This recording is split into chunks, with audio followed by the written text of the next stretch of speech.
These are certainly the cleanest steps on Madison Avenue. That's how Mr. Day wants them kept. Good morning. Good morning.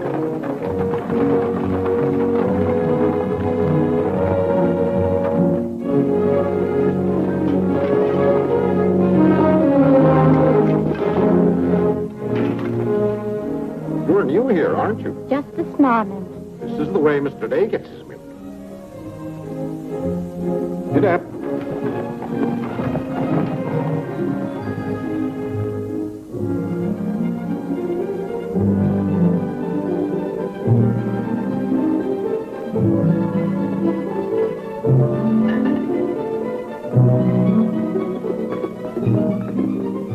Annie, be careful of this dish. You could burn your hands. And keep the cover on till you're ready to serve them. Mr. Day likes his muffins hot. I'll do that.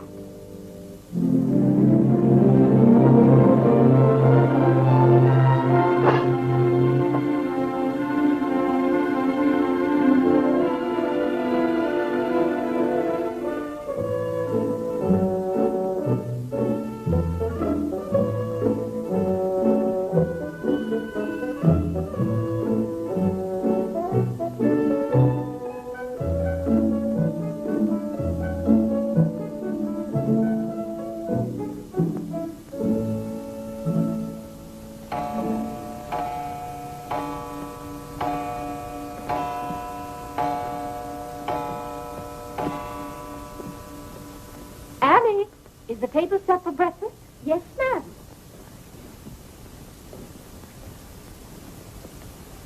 Good morning, ma'am. Good morning, Annie. How are you getting along? All right, ma'am. I hope. Now, don't be nervous just because this is your first day. Everything's going to be all right. But I do hope nothing goes wrong. Oh, no, Annie. The cream and sugar go down at this end. Oh, I thought in the center, ma'am. Everyone could reach the mace here. Mr. Day sits here. Oh, excuse me. I didn't know where to place the napkins, ma'am. You can tell by the rings. The boys have their initials. C for Clarence. He sits here. J for John. Here. W for Whitney. He sits over there, next to his father. And the one with the little dog on it is Harlan's, of course. He's the baby. This narrow, plain one is mine. And this is Mr. Day's. It's just like mine, except that it got bent one morning. Oh, and that reminds me, Annie, always have Mr. Day's coffee piping hot. Yes, ma'am. And whenever Mr. Day speaks to you, just say yes, sir. Don't be nervous. You'll get used to him. Yes, oh, that beautiful rubber plant. I'm so glad it came. You mustn't water it every day. Too much moisture makes it very unhappy. Oh, good morning, Mother. I thought you were still upstairs. Good morning, Clarence. Father must be talking to himself. A redhead. Did you sleep well, Mother? Yes, thank you, dear. Golly, I'm hungry. Oh, and Annie, we always start with fruit in the morning, except the two younger boys who have their porridge and milk. Jiminy, another wreck on the New Haven. That always disturbs the stock market. Father won't like that. I do wish the New Haven would stop having wrecks if they knew how it upsets your father. My soul and body, Clarence, what's happened to your coat? Oh, it ripped open again. Margaret mended it for me, but it won't stay mended. Oh, dear. Well, I'll just have to speak to your father about a new suit of clothes. Clarence, why did you take my H2S so far out of our clothes closet? I've told you 100 times that closet's not to make experiments in. Two. Good morning, Mother. John, have you been making those chemical smells again? No, Mother. I'm making an electric battery. It'll ring a bell and everything. You know your father doesn't like electricity. But, Mother, everything's going to be electricity. Not in this house. Oh, God! What's the matter, Claire? What's wrong? Where's my necktie? Which necktie? The one I gave you yesterday. It isn't pressed yet. I forgot to give it to Margaret. I told you distinctly I wanted to wear that necktie today. You've got plenty of neckties. Put on another one right away and come down to breakfast. I don't know what this world's coming to. Mother, may I have my breakfast early? I'm going to play baseball. 3. Whitney, before you leave the house, you have to study your catechism. But, Mother, they're going to let me pitch today. Good morning. Who won? The Giants, 7-3. Buck Ewing hit a home run. Let me see. Boys, don't wrinkle the paper before your father sees it. Mother, Could you ask me my catechism now? I think I know it. Well, let's see. What is your name? Whitney Benjamin. Who gave you your... Come and help me down, Mother. There are steps to come down, Mom. Good morning, darling. Good morning, Mother. How's your finger? It itches. Good, that's a sign it's getting better. Come along. Oh. Let's see, what was I doing? Oh, yes, the catechism. Who gave you your name? My sponsors in baptism, wherein I was made a member of Christ, the child of God, and an inheritor of the kingdom of heaven. Mother, if I hadn't been baptized, wouldn't I have any name? Not in the sight of the church. What did your sponsors then for you? They did promise and vow 3 things in my name. First, that I should renounce the devil and all his works, the lawful vanity of this wicked world, and all the sinful lusts of the flesh. And secondly, that I believe all the articles of the Christian faith. And thirdly, that I should keep God's holy will and commandments, and walk in the same all the days of my... Good morning, boys. Good morning. Good morning. Morning, Father. Father. Morning, Vinny. Have a good night? Yes, thank you, Claire. Good. Sit down, boys. What's that thing doing in here? Claire, that's our new rubber plant. Place for rubber plants is on the equator. Take that object out, Catherine. You're not Catherine? No, sir. Good. Never liked Catherine anyway. Thank you, Clarence. Put it somewhere else, Annie, but not too near a window. Sit down, Harlan. Thank you, dear.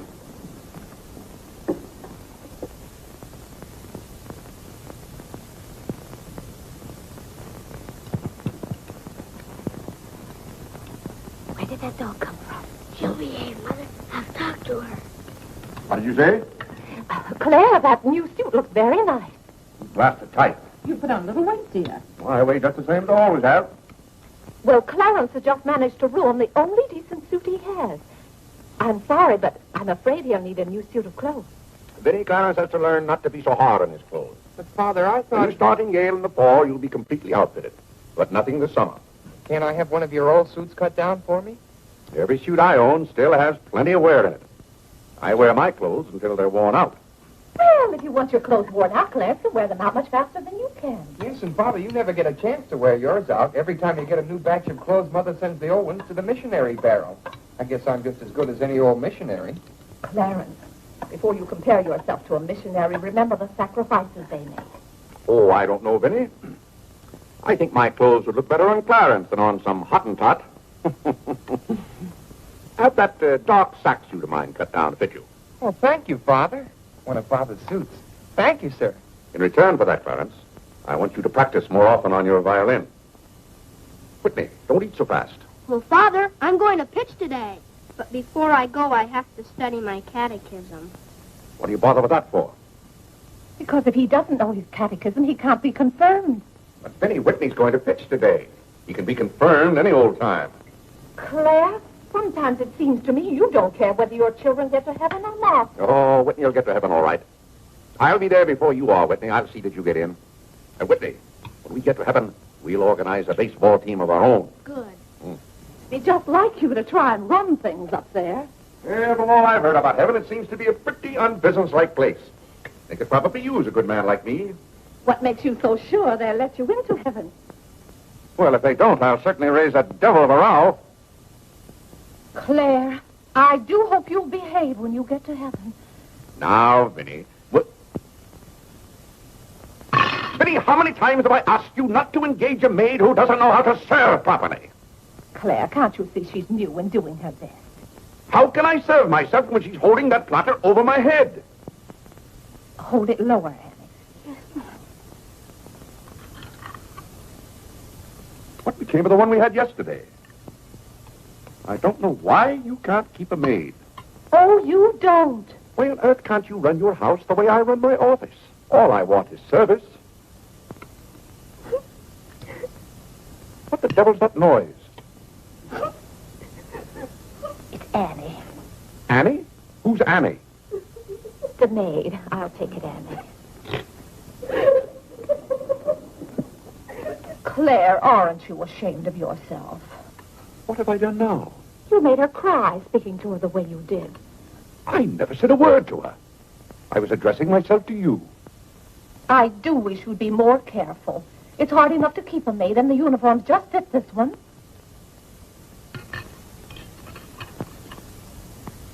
What's the matter, Claire? What's wrong?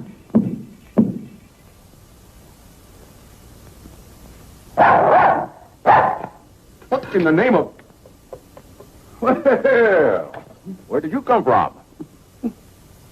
Who do you belong to? She's mine, Father. Her name is Princess. Looks more like a prince to me. What's wanted? Margaret, this bacon's good. Oh, Well, it's good. yes, sir. Arlen, how's that finger? Come here, let me see it. Yes, Father. Ah, yes, that's healing nicely. I guess you'll know the next time that cats don't like to be hugged. It's all right to stroke them, but don't squeeze them. Now go back and finish your oatmeal. I don't like oatmeal. Go on and finish it. It's good for you. But I don't like it. I'll tell you what you like and what you don't like. You're not old enough to know about such things. You've no business not to like oatmeal. It's good. I hate it. That's enough. We won't discuss it. Eat that oatmeal at once.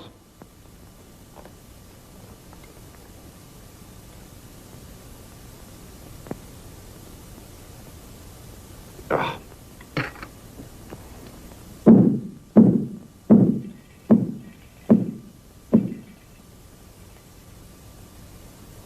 John, that letter's for your mother. I finished my oatmeal, Father. May I be excused? Yes, Whitney, you may go. It's a good game. I will. Whitney? Yes, Mother. My catechism. Never mind this morning, darling. Run along. Thank you, Mother. What's wanted? Margaret, what is this? Coffee, sir. It is not coffee. You couldn't possibly take water and coffee beans and arrive at that. It's slops, that's what it is. Slops. Take it away. I come down to this table every morning hungry. Well, if you're hungry, Claire, why aren't you eating your breakfast? I am. Aunt Judith wants me to come up and visit her. Now, Vinny, I want no more relatives in this house. We are going to live here by ourselves, in peace and comfort. Claire, I was saying Aunt Judith wants me to visit her. Oh. Eat your oatmeal, dear. Well, what on earth is this? Dear friend Day, we are assigning you the exclusive rights to Staten Island for selling the Gem Home Pop-Up of popcorn. I think that's for me, Father. But then why isn't it addressed to Clarence Day, Jr.? Oh, it is. I wouldn't get mixed up in popcorn, Clarence. It's too indigestible. Confound it, another wreck on the New Haven. If you please, ma'am, there's $1 due on a package. It's from Lewis and Conger's. Oh, yes, those kitchen knives I ordered. Make a memorandum of that, Vinny. $1, and whatever it was for. Of course, Claire. I must have a record of what is spent running this house. I've never understood what good a record is after the money's gone. There's just $1, Margaret. Vinny, this house must be run on a business basis. Of course, dear. That's what the household accounts are for. Oh, Claire, it's 8:30. You don't want to be late at the office. Plenty of time. Annie, clear the table now. Mom, I'll do that. Clarence, John. Yes, Mother? You boys go up and move the small bureau from my room into yours. Who's coming? Cousin Cora, and she's bringing a friend with her, a young girl. A girl? You'll have to help entertain her, Clarence. Oh, Mother, do I have to? Wait till Father finds out we've got visitors. There'll be a rumpus. John, don't criticize your father. He's very hospitable. After he gets used to the idea. I like coffee. I like tea. I like the girls, and the girls like me. Well, I don't like girls, and they don't like me. Oh, God! Go on, boys, go on. What's the matter, Claire? What's wrong? How did that get in this room? Now, Claire, how was the new maid to know? Well, keep that abomination out of here. All right, I'll take it. Oh, Claire, dear, I'm afraid I'm going to need some more money. You were complaining about the coffee this morning. Well, that nice French drip coffee pot is broken, and you know how it got broken. Yeah, never mind that, Vinny. As I remember, that coffee pot cost $5 and something. I'll give you $6. When you get it, Vinny, enter the exact amount in the ledger. Of course, Claire. We can't go on month after month having the household accounts in such a mess. No, and I thought of a system that will make my bookkeeping perfect. Well, I'm certainly relieved to hear that. All we have to do is open charge accounts everywhere, and the stores will do my bookkeeping for me. Now, wait a minute, Minnie. Then, when the bills come in, you'd know exactly where your money had gone. Yes, I certainly would. Minnie, we get enough bills as it is. Claire, dear, don't you hate those arguments we have every month? I certainly do. Not to have those, I should think, would be worth something to you. Well, I'll open an account at Lewis & Conger's and one at McCreary's to start with. Thank you, Claire. We'll see how it works out. Thank you. Oh, the rector's coming to tea today. The rector? Well, I'm glad you warned me. I'll go to the club. Don't expect me home until dinner time. Claire, dear, I do wish you'd take a little more interest in the church. Getting me into heaven is your business, Vinnie. If there's anything wrong with my ticket when I get there, you can fix it up. Everybody loves you so much, I'm sure God must, too. I'll do my best, Claire. It wouldn't be heaven without you. If you're there, Vinnie, I'll manage to get in some way, even if I have to climb the fence. Sweet Marie, come to me, sweet Marie. Margaret! Margaret! Oh, yeah! What's the matter, Claire? What's wrong? Why did God make so many dumb fools and Democrats? Oh, politics. Yes, but it's taking the bread out of our mouths. Honest Hugh Grant. Honest Bah. Fine mayor you've turned out to be. If you can't run this city without raising taxes every 5 minutes, you'd better get out. Let someone who can. Richard Coker's running this town, and you're just his cat's paw. Tell me this. Are these increased taxes going into public improvements, or are they going into graft? Answer me that honestly if you can, Mr. Honest Hugh Grant. You can't. I thought so. Bah. You were elected to office on the promise that you would put an end to all this thievery and corruption. Have you put an end to it? No. You've encouraged it. Every day there's some new raid on the public treasury. If you don't stop plundering the pocketbooks of the good citizens of New York, we're going to throw you and your boodle board of aldermen out of office. I'm warning you for the last time. Robbery. That's what it is. Highway robbery. Annie. If Annie. you think we're going to submit to this... Take this fresh cup of coffee in to Mr. Day. Tell you, sir. Mr. Dave's We got as a the owners visitor. of New York City are not going to tolerate these conditions any Nonsense. longer. Run along in there. We pay you a good round sum to watch after our interests, and all we get is inefficiency. I know you're an nincompoop, and I strongly suspect you of being a scalawag. You're not going to escape your legal responsibilities. Legal responsibilities? By gad, I mean criminal responsibilities. Don't think for 1 minute we're going to let you escape. We're going to throw you into jail.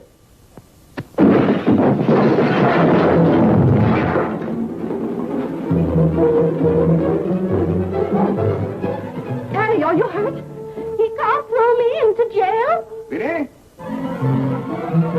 Vinnie, why can't I have quiet here in the morning? Claire, what happened?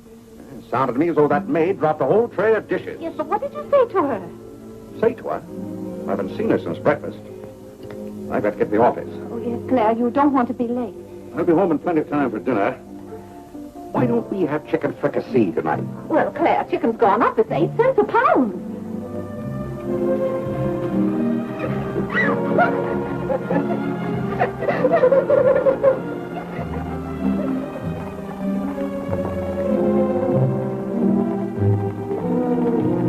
Where the devil's she going, dressed up like that? Claire, you've done it again. How could you? Could I what? Can't you see she's leaving? Dear, I have no time to engage a new maid. We'll have to have dinner out. In or out? Nonsense. I'll engage a new maid myself. Claire, you can't. She has to fit the uniform. I'll have one here in an hour.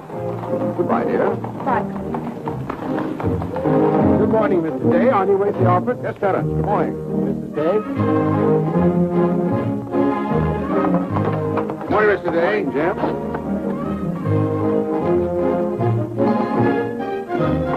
Get here. Get here.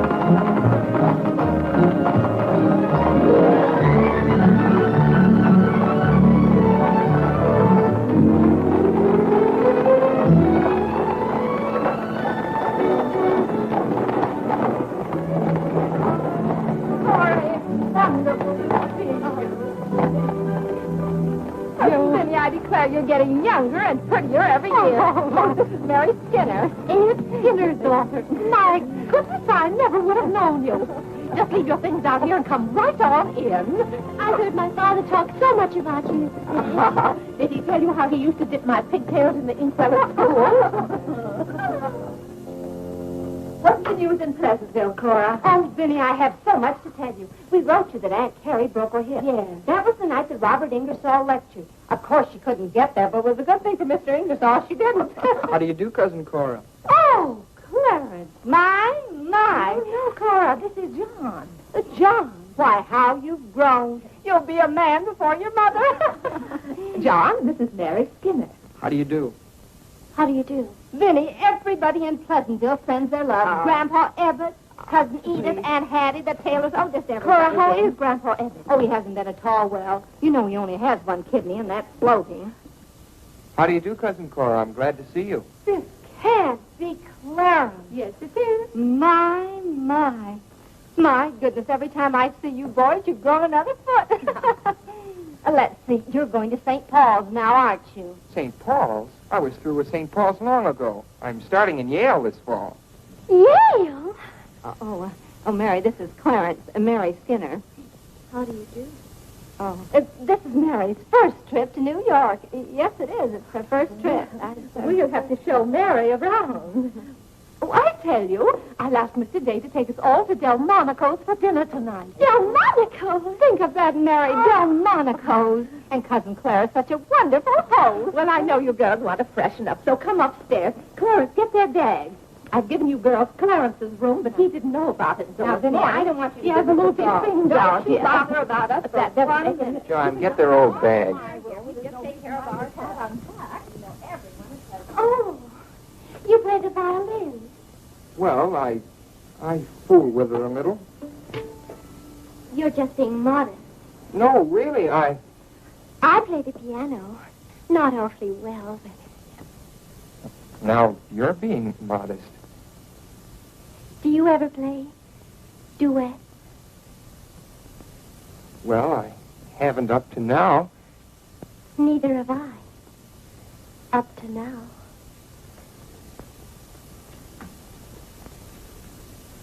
Cora didn't tell me about you. I never met a Yale man before.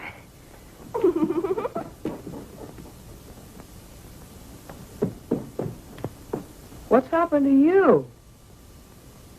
Nothing. I feel fine.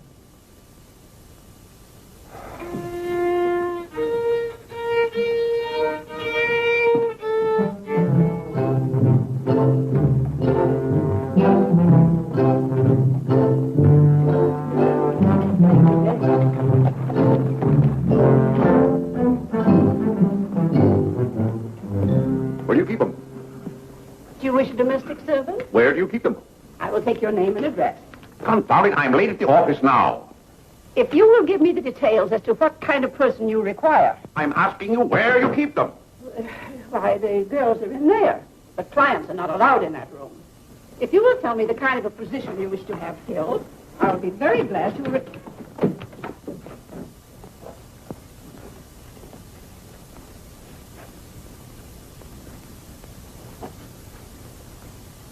You stand up, please. Sir, this is quite against the rules. I must know what you want the girl for. I'll take that one. What's your name? Hilda, sir. Hilda, you go right over to 420 Madison Avenue. I will, sir. That's all, thank you. Sir, before I can let any girl go from this establishment, I must know the character of the home in which she will be employed. Madam, I am the character of my home. My duty toward my neighbor is to love him as myself and to do unto all men as They should do unto me. they should do unto me. To He really knows it. Well, he's done very well for so young a boy. May I go now?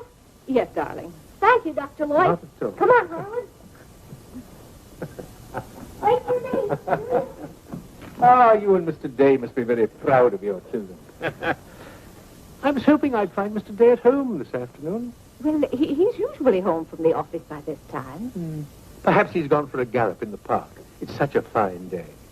He's very fond of horseback riding, I believe. Oh, yes. Tell me, has he ever been thrown from a horse?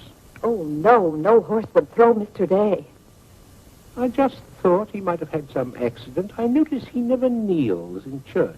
Oh, that's no accident. But I don't want you to think he doesn't pray. He does. Why, sometimes you can hear him all over the house. But he never kneels. Perhaps that's Mr. Day now. I hardly think so. Oh, the devil, I forgot.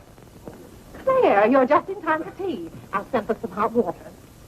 How are you, Dr. Lloyd? It's a great pleasure to have a visit with you, Mr. Day. Mother, are they back yet? No, Clarence, no. Except for a brief glimpse on the Sabbath, I don't see much of you. Well, Claire, did you have a busy day at the office? Devilishly busy. Claire.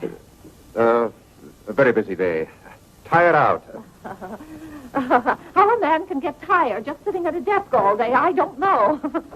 I suppose Wall Street is just as much a mystery to you as it is to me, Dr. Lloyd. No, it's all very clear to me. My mind often goes to the businessman. The picture I'm most fond of is when I envision him at the close of the day's work. I see him pausing in his toil, and it comes over him that all those figures of profit and loss are without importance or consequence. Vanity and dust. Well, I'll be... Claire? Yes, ma'am. Delia, some more hot water, please. Yes, ma'am. Who's that? The new maid. Where's the one I sent this morning? The uniform didn't fit. I like the one I picked out better. Claire, Dr. Lloyd wants to tell us about the plans for the new edifice. The new what? The new church. You knew we were planning to build a new church. Of course, we're going to have to raise a large sum of money. Well, personally, I'm against the church hop, skipping, and jumping all over the town. So any contribution I make will have to be a small one. The amount everyone is to subscribe has already been decided. Who decided it? After considerable thought, we voted that our supporting members should each contribute a sum equal to the cost of their pew. I paid $5,000 for my pew. Yes, Claire, that makes our contribution $5,000. That's robbery. Do you know what that pew was worth today? $3,000. That's what the last one sold for. I've taken a dead loss of $2,000 on that pew already. Frank Baggs sold me that pew when the market was at its peak. He knew when to get out. And I'm warning you, Vinny, if the market ever goes up, I'm going to unload that pew. Clarence Day, how can you speak of the temple of the Lord as though it was something to be bought and sold on Wall Street? Now, Mrs. Day, your husband is a practical man. We've had to be practical about the new church. We have all the facts and figures. Oh? What's the property worth where we are now? Oh, let's see. Is it $40,000? I know the figure has a 4 in it. What's the new piece of property going to cost you? I think the figure I heard mentioned was $85,000. Or was it $185,000? Dr. Lloyd, you preach that someday we'll all have to answer to God. We shall indeed. Well, I hope God doesn't ask you any questions with figures in them. Mrs. Day is in the living room. Thank you. It's Cousin Cora. Hmm? She's passing through town. Oh. Well. Oh, hello. Hello. Hello. Thank you for helping me. Come, Mary. Oh, Vinny, what a day. We've been in every shop in town. Why, Cousin Claire. Cora, My. you're as welcome as the flowers in May. This is Mary Skinner, Mr. Day. How do you do? I've been telling Mary all about you. She's been dying to meet you. Well, Dr. Lloyd, I want you to meet my favorite cousin, Miss Cartwright. How do you do? do? And this is Mary Skinner, Miss Skinner, Dr. Lloyd. How do you do? How do you do? It seems to be a family reunion. I'll just run along. goodbye, Dr. Lloyd. Goodbye, Miss Carter. Goodbye. Goodbye. Oh, Clarence, you haven't said how do you do to Dr. Lloyd. Goodbye, Dr. Lloyd. Goodbye, everybody. I'll go to the door with you, Dr. Thank you, Lloyd. and thank you so much for tea. Those muffins were delicious. Who did you say this pretty little girl is? She's Ed Skinner's daughter. This is Mary's first trip to New York. Oh, sit down, sit down. Have some tea. We had tea downtown. Oh, never mind then. Delia, sit down, sit down. Even if you have had tea, you can stay and visit for a while. As a matter of fact, why don't you both stay to dinner? That's all arranged, Claire. Cora and Mary are going to have dinner with us. Fine, fine. Of course, you just have to take potluck. Well, I'd hardly call it pot. Claire, did you know the girls are going to visit Aunt Judith in Springfield for a whole month? Fine. Now, how long are you going to be in New York, Cora? All week. Splendid. We'll hope to see something of you. Well, you certainly will. Cora, did you find anything you wanted in the shop? Oh, I can't wait to show you. Oh, but I'm afraid some of these packages can't be opened in front of Cousin Claire. Shall I leave the room?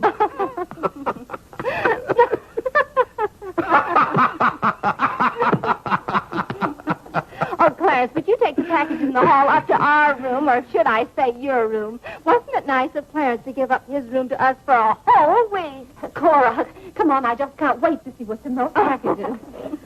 Well, we'll be back soon.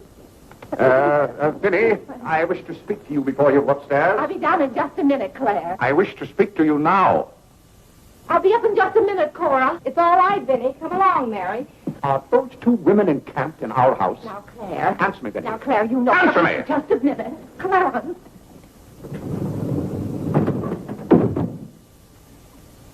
Now, Claire, you know you've always been fond of Cora. What has that to do with her planking herself down in my house and bringing hordes of strangers with her? How can you call that sweet little girl a horde of strangers? Why don't they go to a hotel? New York is full of hotels built for the express purpose of housing such nuisances. Claire, two girls alone in a hotel? Why, who knows what might happen to them? All right, then put them on the first train. They want to roam with the gypsies? Lend them a hand. Keep them roaming. But, Claire, they're just staying in that little room of Clarence's. The trouble is they don't stay there. They stay in the bathroom. Every time I want to take my bath, it's full of giggling females, washing their hair. I tell you, I won't have it.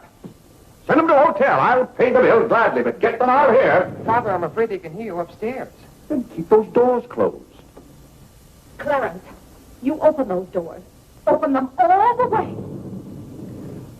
Now, Claire, you be quiet and behave yourself. They're here, and they're going to stay here. That's enough, Vinny. I want no more of this argument.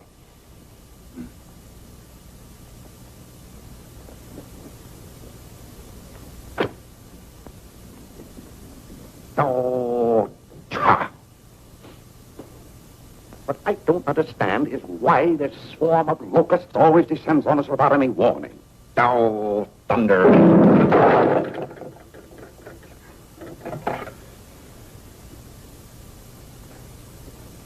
Vinny. Dear Vinny.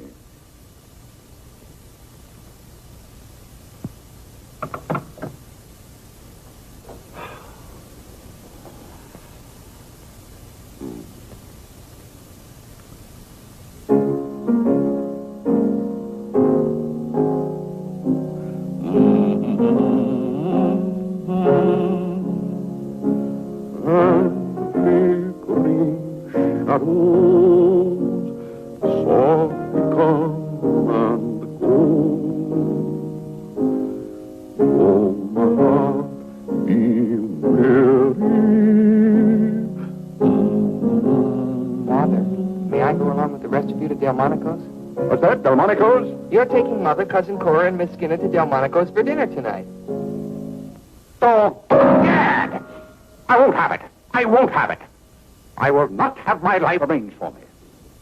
I bought this house for my own comfort. I will not submit myself to this indignity. Now, Claire, what's the matter? I won't stand it. By heaven, I won't stand it.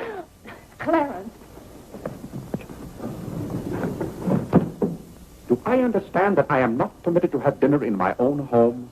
Claire, a little change will do you good. I have a home to have dinner in, and any time I can't have dinner at home, this house is for sale. Well, Claire, you can't have dinner here tonight because it isn't ordered. And besides, Cora and Mary want to see something of New York. Well, that's no affair of mine. I am not a guide to Chinatown and the Bowery.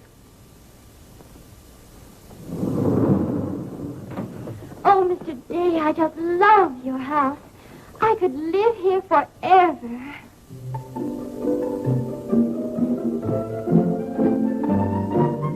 car is waiting for you, Mrs. Day. Oh, yes, I'll run right up.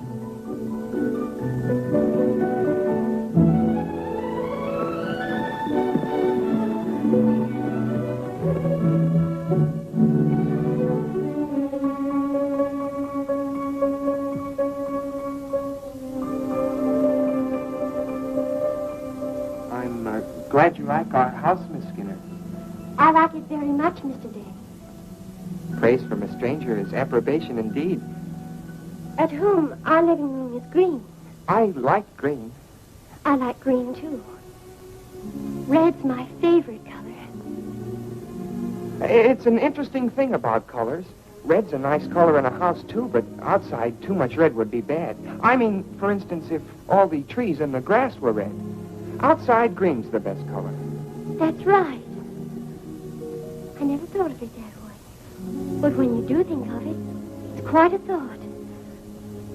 I bet you make your mark at Yale. Oh. My mother wants me to go to college. Do you believe in girls going to college? I guess it's all right if they want to waste that much time. Before they get married, I mean. I'm glad you're fond of music, Mr. Day. Oh, look, a new youth companion. John enjoys the youth companion. John. Won't you sit down? Oh, thank you. It tells all about connecting batteries and series. John, Miss Skinner and I were talking. Oh, that's all right. You won't bother me. Jiminy, that's where I made my mistake. I didn't mix enough blue vitriol with it.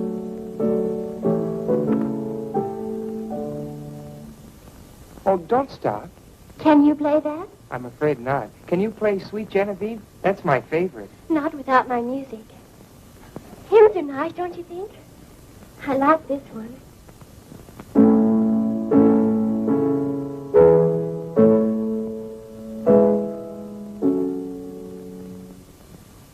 That's funny. The words are the same, but it's the wrong tune. Oh, it can't be the wrong tune. We sing it exactly that way in church. We don't sing it that way in the Methodist church. You see, we're Methodists. Oh, that's too bad.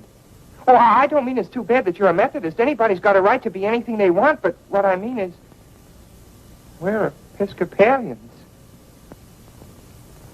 Yes, I know.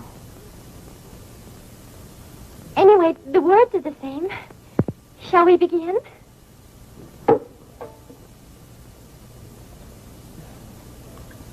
Now.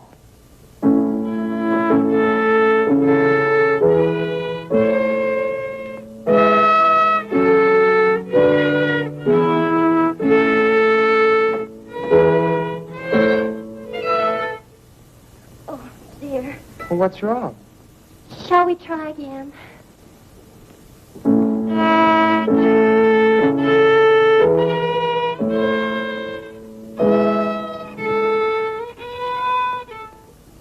Must be my fault. Oh, no, it's my fault. No, you're the Episcopalian.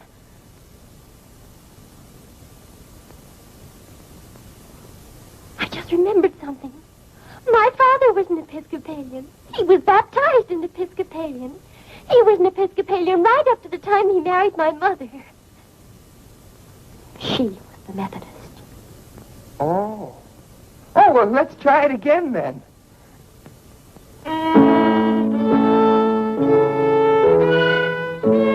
Well, Clarence, if you're going to Delmonico's with us, you'd better get dressed. Am I going to? Jiminy!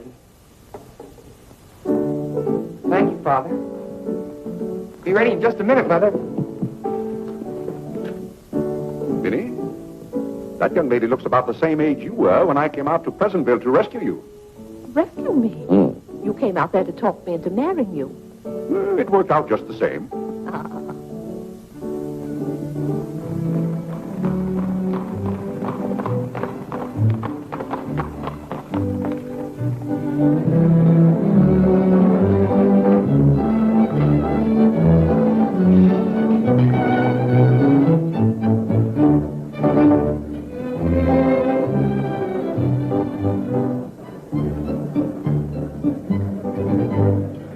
L'addition, François. Oui, monsieur, tout de suite.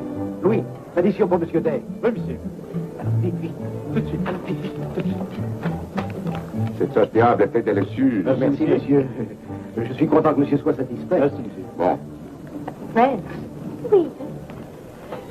No cooking like the French. Claire, it was so nice of you to invite Cora and Mary here their first night. It's been a pleasure. Mr. Day, have you always been an Episcopalian? I've always gone to the Episcopal Church, yes. But you weren't baptized in Methodist or anything, were you? You were baptized in Episcopalian? Come to think of it, I don't believe I was ever baptized at all. Claire, that's not very funny, joking about a subject like that. I'm not joking. I remember now, I never was baptized. Claire, that's ridiculous. Everybody's baptized. What? I'm not. No one would keep a little baby from being baptized. You know father and mother, free thinkers, both of them. They thought their children should decide those things for themselves. But Claire... I remember when I was 10 or 12 years old, Mother set out to give some thought to it, but I never got around to having it done to me. Claire, do you know what you're saying? Yes, I'm saying I've never been baptized. Then something's got to be done about it right away. Now, Biddy, don't get excited over nothing. Why haven't you ever told me? Well, what difference does it make? I've never heard of anyone who wasn't baptized. Even the savages in darkest Africa. It's all right for savages and children. But if an oversight was made in my case, it's too late to correct it now.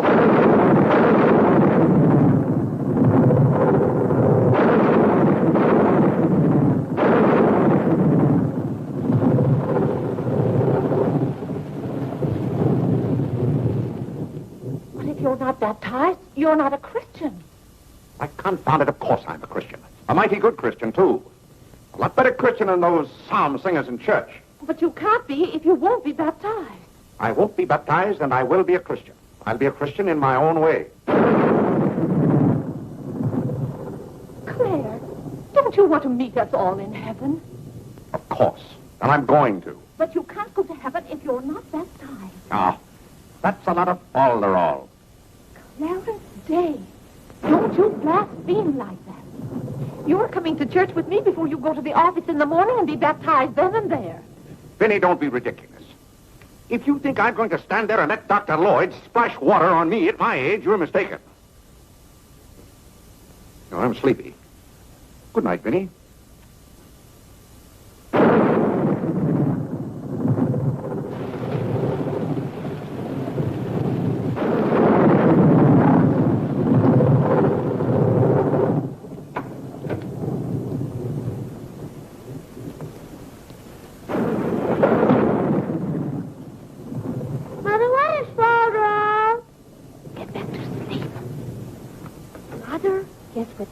Father hasn't been baptized, he hasn't any name. In the sight of the church, he hasn't any name. That's right. Maybe we're not even married.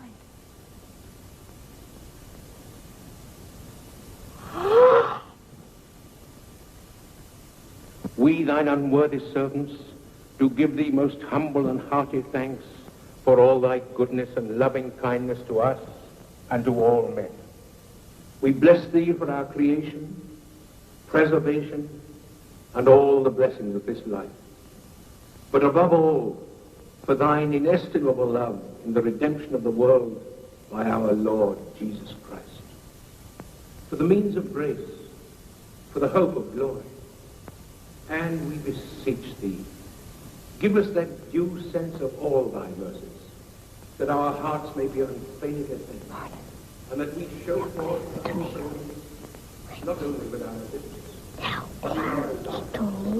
by giving up ourselves to thy service, and by walking before thee in holiness and majesty all our days. Through Jesus Christ our Lord, to whom with thee and the Holy Ghost be all honor and glory, world without end. Amen. The grace of our Lord Jesus Christ, and the love of God, and the fellowship of the Holy Ghost, be with us all evermore. Amen. Amen.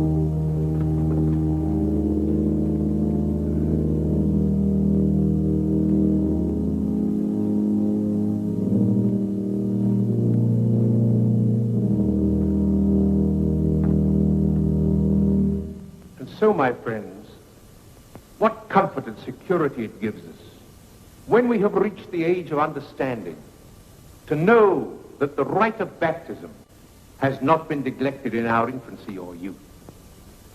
Can you imagine any man who has reached maturity with the knowledge that he had never been baptized, failing to hasten to the holy font that his soul might be saved?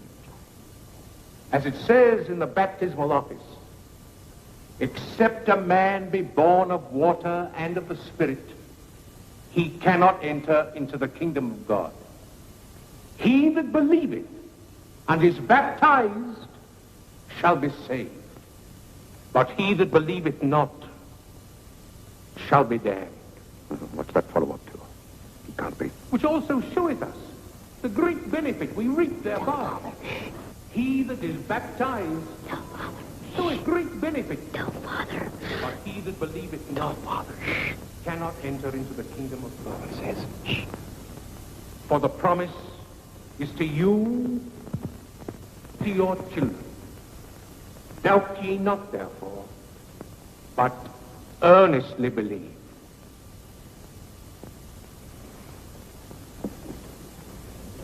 In the name of the Father, and of the Son, and of the Holy Ghost. Amen. Amen.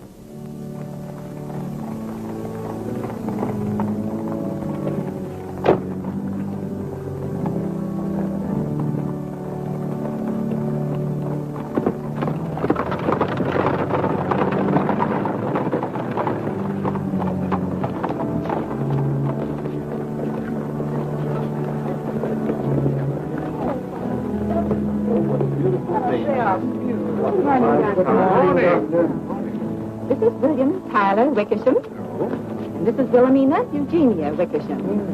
What a lovely day for them to be baptized. Happiest day of my life.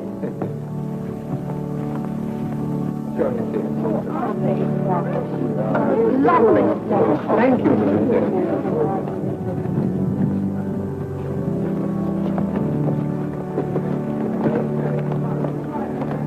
Claire, you know I didn't ask Dr. Lloyd to do that. You must have said something. Well, I had to find out from him if we were really married. I am married and I'm not baptized. And as far as I'm concerned, the whole congregation can know it. They certainly know it now. That suits me. I don't go to church to be preached at as though I were some lost sheep.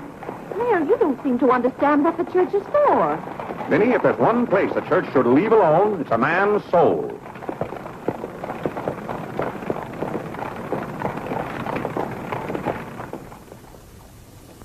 Well, he's going to be baptized, Cora. You mark my word. I just couldn't go to heaven without Claire. Why, I get lonesome for him even when I go to Ohio. It's awfully hard on a woman to love a man like Claire so much. Oh, men are so aggravating. They take everything for granted. They certainly do.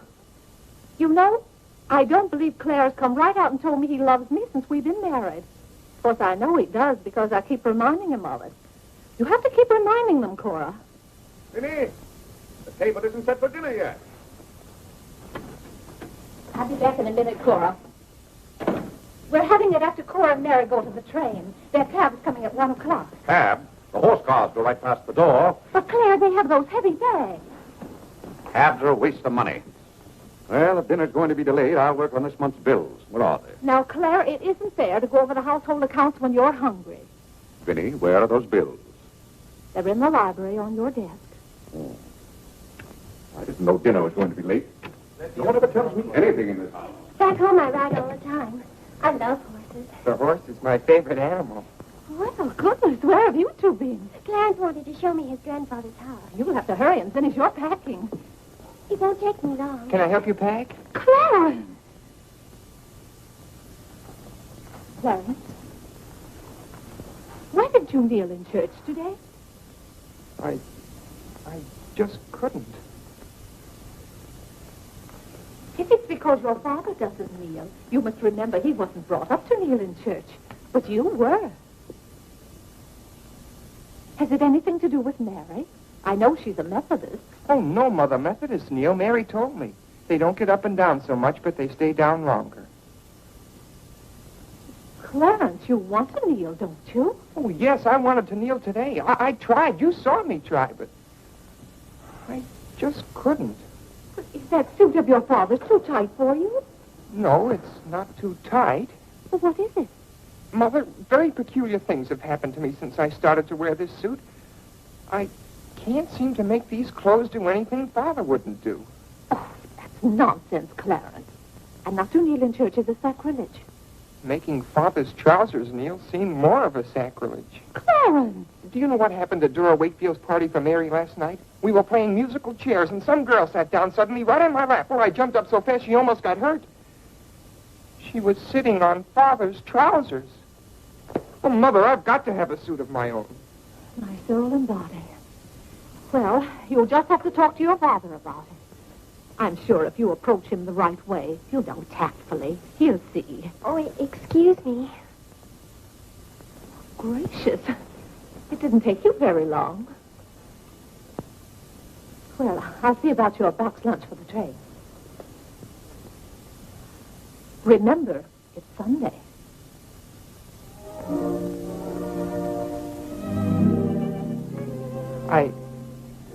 I was hoping we could have a few minutes together before you left. Cora had so much to do, I wanted to get out of her way. Well, didn't you want to see me? I did want to tell you how much I've enjoyed our friendship. Oh, hello. Mother told us to sit in the living room till dinner's ready. Not on the best sofa. Hello. Have you ever been out on our porch? Oh, yes. Well, let me show it to you. It's awfully hard to grow up in a family with children. My, I've never known a week to pass so quickly. Why, Yes? Yes? You're going to write me when you get to Springfield, aren't you? Of course. If you write me first. But you'll have something to write about, your trip and Aunt Judith and how things are in Springfield. You write me as soon as you get there. Maybe I'll be too busy. Maybe I won't have time. Well, you find the time. Let's not have any nonsense about that. You'll write me first and you'll do it right away, the first day. How do you know I'll take orders from you? I'll show you. Give me your hand. Why should I? Give me your hand, confound it. What do you want with my hand? I just wanted it. What are you thinking about? I was just thinking. About what? I was hoping you'd write me first, because that would mean you liked me. Well, what's my writing first got to do with liking you? You do like me then. Of course I do. I like you better than any girl I ever met. But you don't like me well enough to write first. Well, I don't see how one thing's got anything to do with the other. But a girl can't write first because she's a girl. Well, that's nonsense. If a girl has something to write about and a fellow hasn't, there's no reason why she shouldn't write first. You know, the first few days I was here, you'd do anything for me. And then you changed. You used to be a lot of fun. Then all of a sudden you turned into an old sober side. Why, you even dressed like an old sober side. What's the matter? I just happened to remember something. What? Oh, I know. It's because this is the last time we'll be together. Mary, please. But, Clarence, we'll see each other in a month when I come back. Oh, Clarence, please write me first, because that'll show me how much you like me. Please. I'll show you how much I like you. Get up, get up! Oh, Mary, don't do that. Please don't do that. No, just a bold and forward girl. Oh, no, it's not that. Oh, is it because it's Sunday? No, it'd be the same any day. Oh, you just didn't want me sitting on your lap. Oh, it was nice of you to do it. It was nice of you, so you told me to get up. You just couldn't bear to have me sit there. Oh, you needn't write me first. You needn't write me any letters at all. Because I'll tear them up without opening them. I never want to see you again. Oh, Mary, Mary, listen to me. Mary, please. Oh, Mary.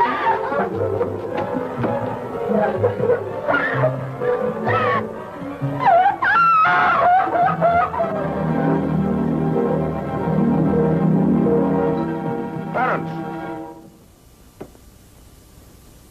Yes, Father?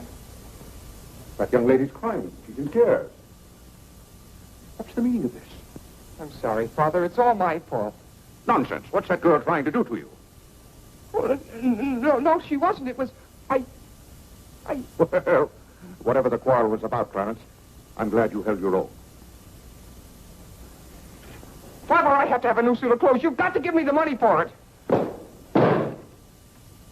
Young man, do you realize that you're addressing your father?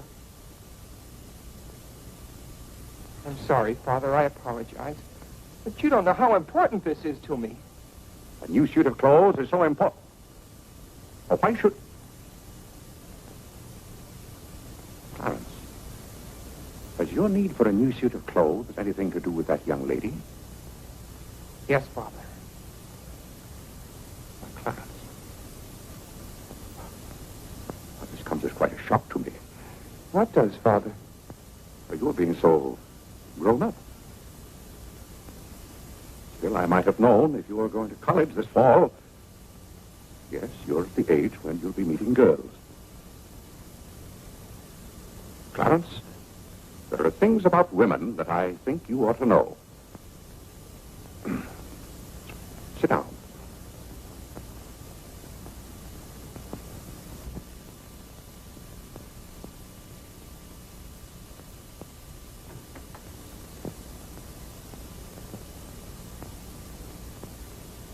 Yes, I think it's better for you to hear this from me than to have to learn it for yourself. Clarence, women aren't the angels that you think they are. Well, now, first let me explain this to you. You see, Clarence, we men have to run this world, and it's not an easy job. It takes work, and it takes thinking. A man has to reason things out. Now, you take a woman. A woman thinks... No, I'm wrong right there. A woman doesn't think at all. She gets stirred up. And she gets stirred up over the most confounded things. Now, I love my wife just as much as any man, but that doesn't mean that I should stand for a lot of falderall. By gad, I won't stand for it. Stand for what, Father? That's the one thing I shall not submit myself to. Clarence, if a man thinks a certain thing is wrong, he shouldn't do it. If he thinks it's right, he should do it. Now, that has nothing to do with whether he loves his wife or not. Who says it has, Father? They do. Who, sir? Women. They get stirred up. And then they try to get you stirred up, too. But don't you let them do it, Clarence. Don't you let them do it. Now, if you can keep reason and logic in the argument, a man can hold his own, of course. But if they can switch you, pretty soon the argument's about whether you love them or not. I swear I don't know how they do it. But don't you let them, Clarence. Don't you let them. I see what you mean so far, Father. If you don't watch yourself, love can make you do a lot of things you don't want to do. Exactly. But if you do watch out and know just how to handle women, then you'll be all right. All a man has to do is be firm. You know how sometimes I have to be firm with your mother. Yes, but Father, what can you do when they cry? Well, that's quite a question. You just have to make them understand that what you're doing is for their good. I see. Now, Clarence, you know all about women.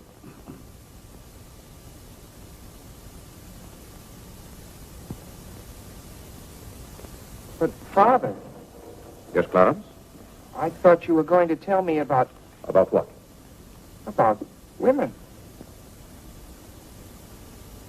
Clarence, there are some things gentlemen don't discuss. I've told you all you need to know. The thing for you to remember is be firm.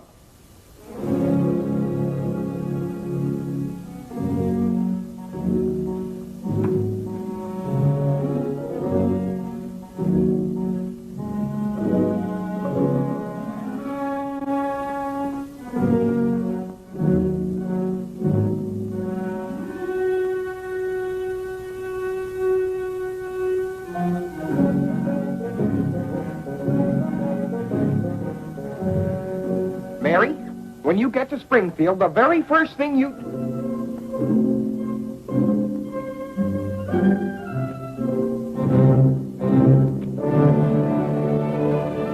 Oh, God! What's the matter, Claire? What's wrong? Sit down, Vinny. Oh, Claire, Cora and Mary are leaving any moment Sit down. now.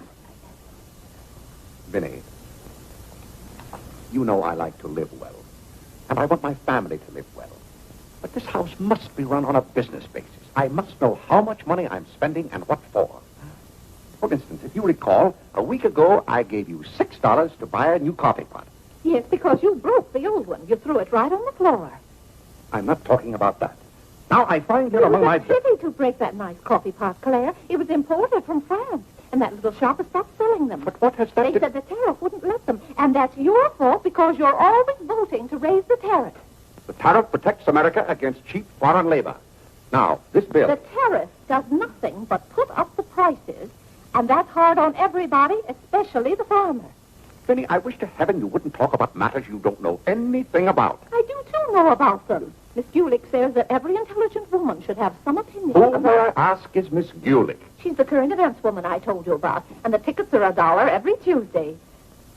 Do you mean to tell me that a pack of idle-minded females pay $1 apiece to hear another female gabble about the events of the day? Listen to me if you want to know anything about the events of the day. But you get so excited, Claire.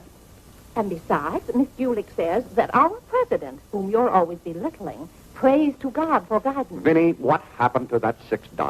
What's $6? I gave you $6 to buy a new coffee pot. Now I find that you apparently got one at Lewis in Congress and charged it. Here's the bill. One coffee pot, $5. So you owe me $1, and you can hand it right over. I'll do nothing of the kind. What did you do with that $6? Well, Claire, I can't tell you now, dear. Why didn't you ask me at the time? I give up. Wait a minute. I spent $4.50 for that new umbrella, Now we're getting somewhere. One umbrella, $4.50. and that must have been the week I paid Mrs. Tobin for 2 extra days washing. Mrs. Tobin. That's $2 more. $2. That makes $6.50, and that's another 50 cents you owe me. I don't owe you anything. What you owe me is an explanation of where my money's gone. I do the best I can to keep down expenses. You know yourself, Cousin Phoebe spends twice as much as we do. Don't talk to me about your cousin Phoebe. You talk about your own relatives enough.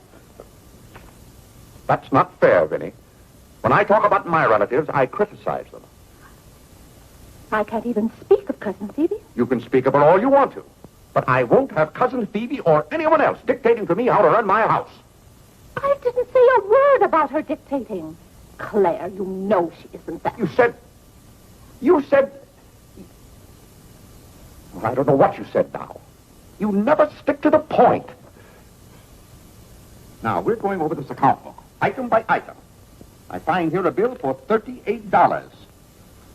I don't know what you expect of me. I tire myself out chasing up and down those stairs all day long, trying to look after your comfort, to bring up our children. I do the mending and the marketing. Now you want me to be an expert bookkeeper, too.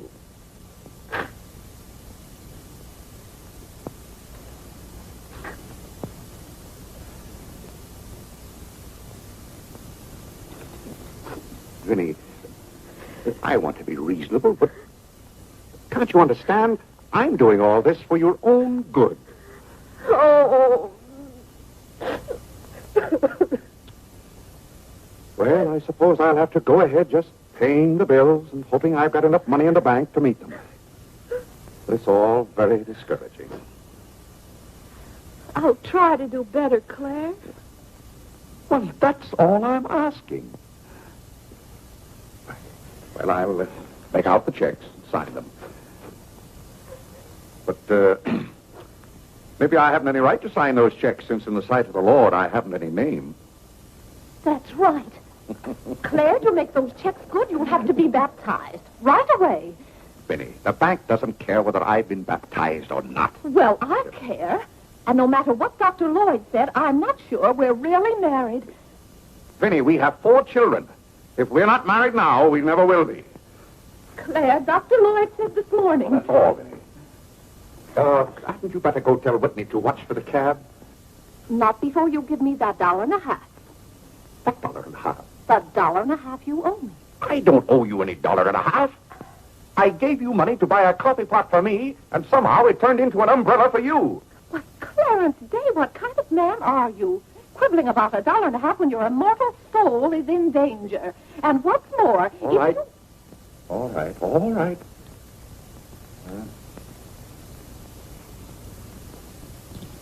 Thank you, Claire. Now the accounts are all straight again.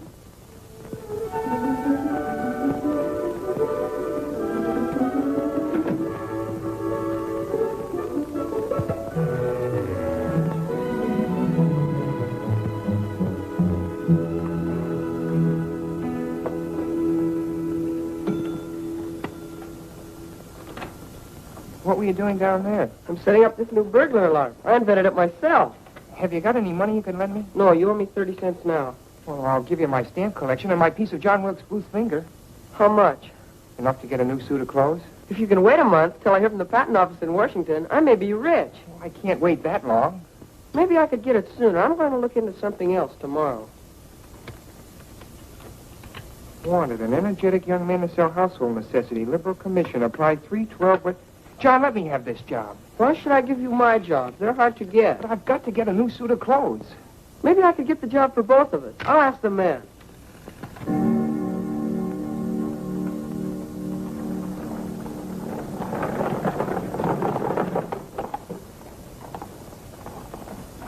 The cab's here, Father. Oh, thank you, Whitney. Vinny, Cora, the cab's here. John, go up and get their bags. Yes, sir. Here's the lunch for the train, sir. Take it out for the cab. Who's that one? It's Ellen. Delia left yesterday. I don't know where your mother finds them. Now, Vinny, don't you let Claire worry about us. We have plenty of time. Take the bags right on out, John. Yes, sir. Well, goodbye, Clarence. It was so nice to see you Goodbye, again. Cousin Cora. Goodbye, Whitney. Now, you be a good boy. Goodbye, Cousin Cora. Goodbye, Harlan. Goodbye. Keep out of mischief. Come along, everybody. Don't keep the cab waiting. Cabs cost money. If there's one thing Mr. Day can't stand, it's to keep a cab waiting. Any waiting to do, there's a waiting room at the Grand Central Depot just for that. Mary, aren't you even going to shake hands with me? I don't think I'd better. You may remember that when I get too close to you, you feel contaminated. Mary, you're going to write to me, aren't you? Are you going to write first? No, Mary. There are times when a man must be firm. Mary, Mother says you better hurry out before Father starts yelling. It's Sunday. Goodbye, John. I'm very happy to have made your acquaintance. Thank you. May I help you? No, thank you. Take care of yourself. Goodbye, Mr. Day. Goodbye, Mary. Goodbye, Mrs. Day. I've had a wonderful Goodbye, Mary. Bye-bye. Goodbye. Goodbye, Cousin Claire. Goodbye, Cora. Goodbye, Cora.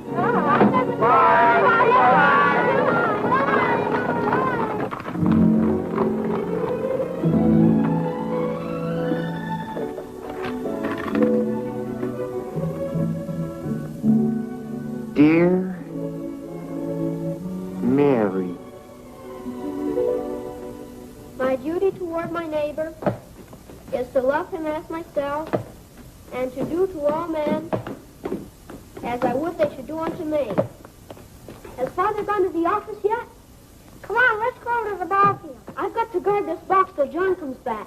It's his burglar alarm. It wouldn't work, so he fixed it. We're going to put it back in the dining room after Father goes to the office. Are there burglars around? Everywhere. Oh. To love, honor, and succor my father and my mother. Why do you have to learn that? Because if I don't, I'll go to hell. Father's going to hell. He is not. Yes, he is, because he isn't baptized. He'll go to hell and burn for 1,000 years. He won't. He won't. He'll be in a lake of fire and brimstone, and 1,000 devils with pitchforks will be poking at him. No, Mother, don't let me. Father will hear you. No, I don't. Come on, you faithful.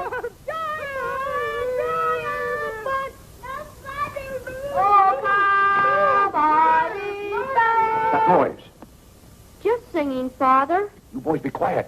You know your mother isn't feeling well. Yes, Father.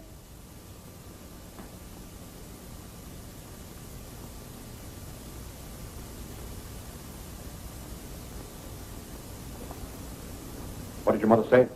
She said she doesn't want any breakfast. Now, why does your mother do that to me? You know, it just upsets my day when she doesn't come down to breakfast. A special delivery, sir. Thank you. John? Where's John this morning? Well, John had his breakfast early, Father, and went out to see about something. See about what? Well, John and I thought we'd work this summer and earn some money. Good. Work never hurt anyone. It's good for them. But if you're going to work, work hard. King Solomon had the right idea about work. Whatever thy hand findeth to do, Solomon said, do thy doggonedest. Well, I don't understand this at all. Here's a letter from some woman I never even heard of. Oh, Father! Don't gad! What is it, Father? This woman claims that she sat on my lap and that I didn't like it. Huh. What's that word? No, that one down there. It looks like curiosity. Oh. I only opened your letter as a matter of curiosity. Yes, go on. Why, this gets worse and worse. It just turns into a lot of sentimental, lovey-dovey mush. Cha! This is someone's idea of a practical joke. What's the matter, Claire? What's wrong? Nothing wrong. Just a fool letter. How are you feeling, Vinny? I thought you needed me. If you don't, I'll go back to bed. Oh, no. Come sit down and get some food in you. Do you good. Build up your strength. Yeah, here, sit down. Here, what's this one's name? Nora. Nora, get Mrs. Day some bacon and eggs. No, Nora. Bring me a cup of tea up to my room. Yes, ma'am. Oh, Vinny, it's just weak to give in to an ailment. I notice when you have a headache, you yell and groan and swear enough. Well, that's to prove to the headache that I'm stronger than it is. I think I've caught some kind of germ. Some of my friends have had to send for the doctor. The doctor? Oh, poppycock. But Claire, dear, when people are ill, you have to do something. Certainly I have to do something. Cheer them up. That's the way to cure them. How would you go about cheering them up? I? Oh, I'd tell them, bah.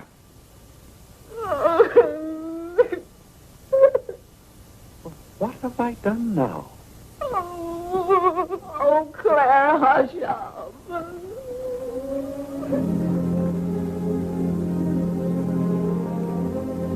Hey, I didn't mean to upset you.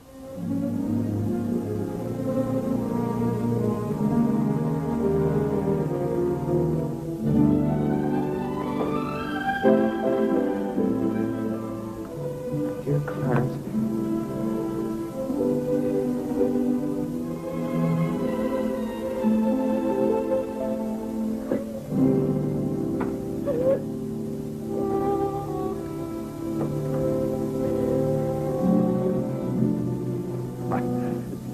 I was just trying to help you. You know, when you take your bed, I have a confounded lonely time around here. So when I see you getting it into your head that you're not feeling well, I want to do something about it. Just because some of your friends have given into this, no reason why you should imagine you're ill. Claire, stop. Get out of this house and go to your office.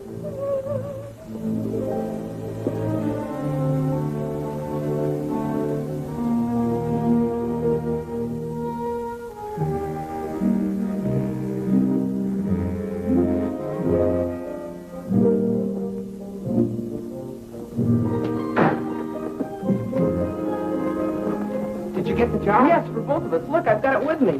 What is it? Medicine. Medicine. You took a job for us to go out and sell medicine? But it's wonderful medicine. Look what it cures. A sovereign cure for cold, coughs, catarrh, asthma, quinsy, and sore throat. Poor digestion, summer complaint, colic, dyspepsia, heartburn, and shortness of breath. Lumbago, rheumatism, heart disease, giddiness, and women's complaints. Nervous prostration, St. Vitus dance, jaundice, la grippe, proud flesh, pink eye, seasickness, and pimples. It's made from a secret formula known only to Dr. Bartlett. We get 25 cents commission on every bottle we sell, and he's giving us the territory of all Manhattan Island. Well, lots of fathers and mothers' friends have some of those diseases. Let's start out by calling on them. Yes. Oh, what if they ask us if we use it at our house? Oh, yes, it would be better if we could say we did. Excuse me? Oh, is that the tea for Mrs. Day? Yes. Oh, I'll take it up to her. Thank you. Right away now, while it's hot. What's the matter with Mother? I don't know. She was just complaining. Say, it says here it's good for women's complaints. Here.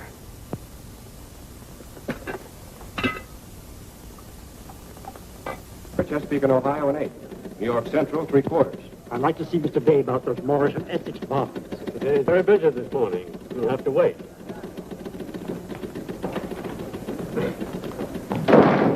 Where's Father? Well, Master Whitney, have you come to pay us a visit? Where's Father? He's busy in his office with a customer. Master Whitney! But, Mr. Day, the president of the firm has... Father, you have to come home right away. What's the meaning of this? Who sent you down here? Your mother? No, sir. Mother's ill. She's terribly ill. Did the doctor send you for me? No, sir. It was Margaret. Margaret? Margaret says you're to come home right away and no nonsense. Perkins, go down and stop the first cab you see. A cab, sir? For you, Mr. Day? Yes, I want a cab, and no nonsense. Yes, sir. I'm sorry, Mr. Hopkins.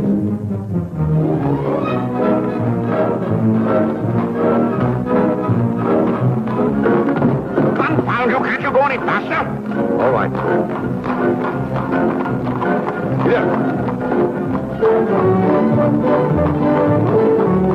Get up there, do you hear me? Get up!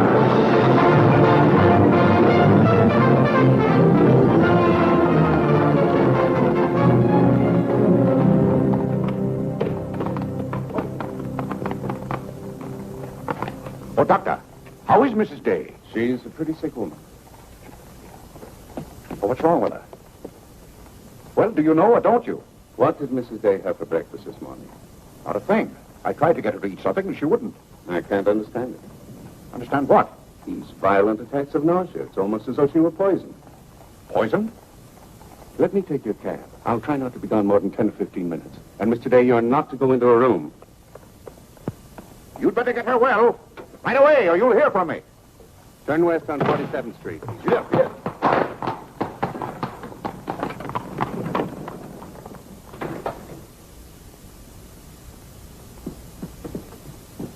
How is Mother? I don't know. Well, she better be good and sick, or Father may be mad at me for getting him up here. Especially in a cab. Is your father come? Yes, just now. Where are you going, Margaret? I have to go for the minister.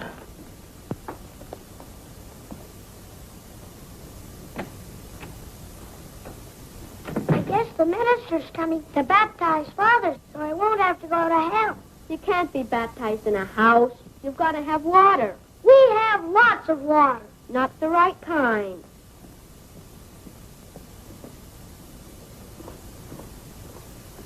Is Mother better, Father? How can I tell? She wouldn't let me in the room with her. These confounded doctors never know what's the matter with anybody.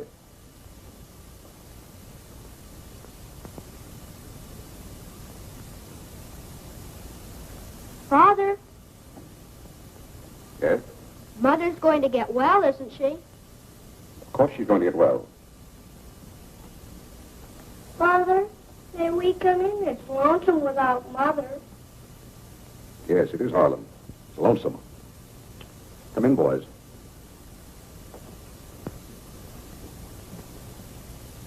What have you been doing, Harlem? Nothing. They won't let me upstairs. What about you, Whitney?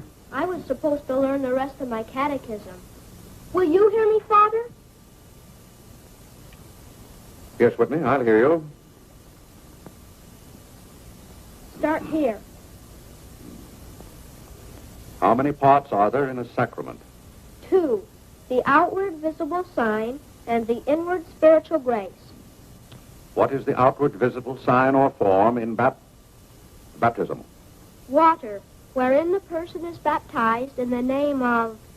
You haven't been baptized, have you, Father? Whitney, what is the outward visible sign? Water, wherein the person...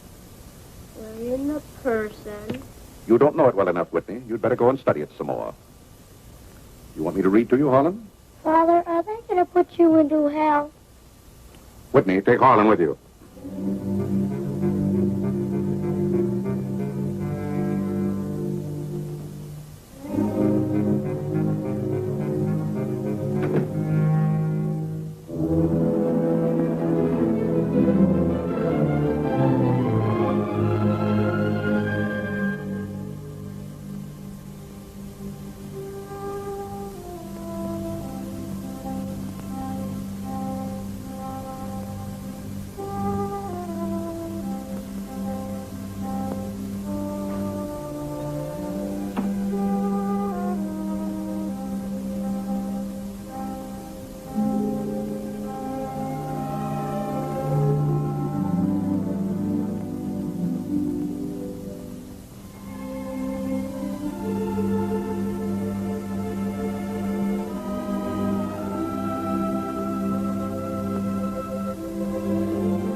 Everybody's sending for the doctors. Doctors don't do you any good. Only make you feel worse. All poppycock. Who's ringing that bell? Stop that noise! Stop it, I say! What idiot's ringing that bell? Mr. Day, we must all be quiet. Mrs. Day is very ill. I know she's ill. Go up and see if she needs anything. And what are you doing out of the house? Send for the minister. The minister? He'll be right in. He's paying off the cat.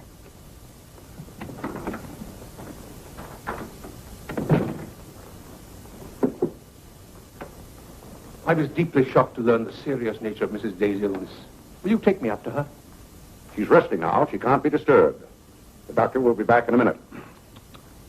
Mrs. Day has been a tower of strength in the parish. Everyone liked her so much. Yes, she was a fine woman.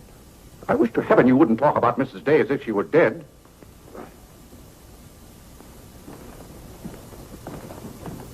Is the doctor back yet? No. Does she need him? Well, she's kind of restless. She's talking in her sleep and twisting and turning.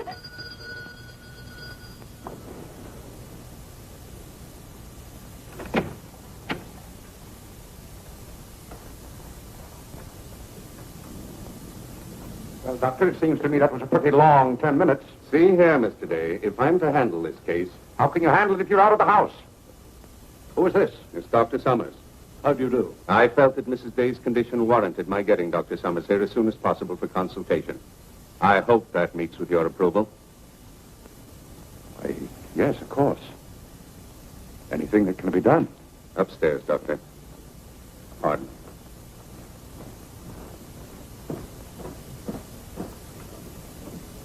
Mrs. Day is in good hands now, Mr. Day. There's nothing you and I can do at the moment to help. Dr. Lloyd. Yes? There's something that's troubling Mrs. Day's mind. Oh? I think you know what I refer to. Yes. You mean the fact that you've never been baptized? Yes, I gathered that you knew about it from your sermon last Sunday. But let's not get angry. I think something had better be done about it. Yes, Mr. Day? When the doctors get through up there, I want you to talk to Mrs. Day. I want you to tell her something. Why, I'd be glad to. You're just the man to do it. She shouldn't be upset about this.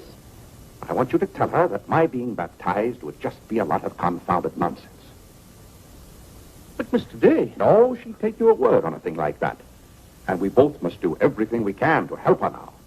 But the solution is so simple. It would take only your consent to be baptized.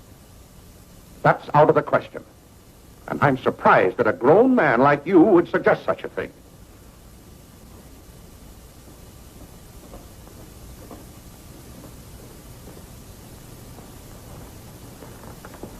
Well, Doctor, how is she? What have you decided? Is there a room we could use for our consultation? Well, yes, my library. Doctor? Dr. Summers, this isn't serious, is it? After we've had our consultation, we'll talk to you, Mr. Day. But surely you Rest assured, Dr. Summers will do everything that is humanly possible. We'll try not to be long.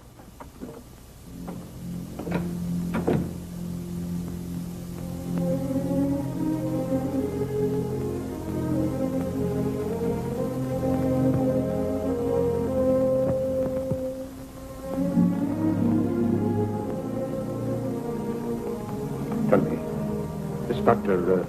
Summers, he's very highly thought of, isn't he? Oh, yes. Lavinia is seriously... If anyone could help her, he could. Don't you think? Very fine position. But there is a greater help, ever present in the hour of need. Let us turn to him in prayer. Let us kneel and pray.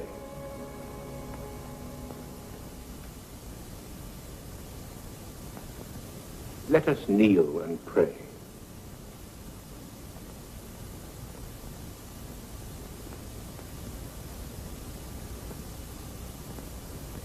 O Lord, look down from heaven. Behold, visit, and relieve this thy servant who is grieved with sickness. Have mercy on her, O Lord. Have mercy on this miserable sinner. Forgive her, and extend thy accustomed She's goodness. not a miserable sinner, and you know it. Oh, God! You know Vinny is not a miserable sinner. She's a fine woman. She shouldn't be made to suffer. It's got to stop, I tell you. It's got to stop. Have mercy, I say. Have mercy, I tell you. What's the matter, Claire? What's wrong? Vinny. Vinny, what are you doing down here? You shouldn't be out of bed. You get right back upstairs. I heard you call. Do you need me? Vinny, I know now how much I need you. Get well, Vinny. I'll be baptized. I promise. I'll be baptized. You will? I'll do anything. Oh, Claire. We'll go to Europe, just we two. You won't have to worry about the children or the household accounts. Vinny. Don't worry, Mr. Day. She'll be all right now. Bless you for what you have done. What'd I do? You promised to be baptized. I did? Oh, Gad!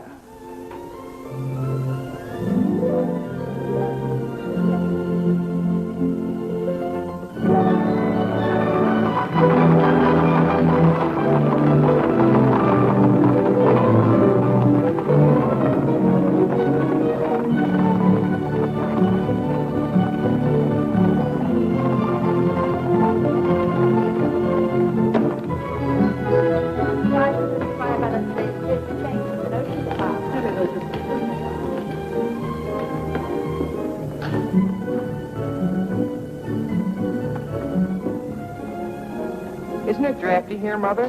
Shall I get your coat, Mother? The No, doctor said thank mustn't you. take cold. I'm quite comfortable, thank you. Come on now, let's stay together. Holland, don't you get lost again.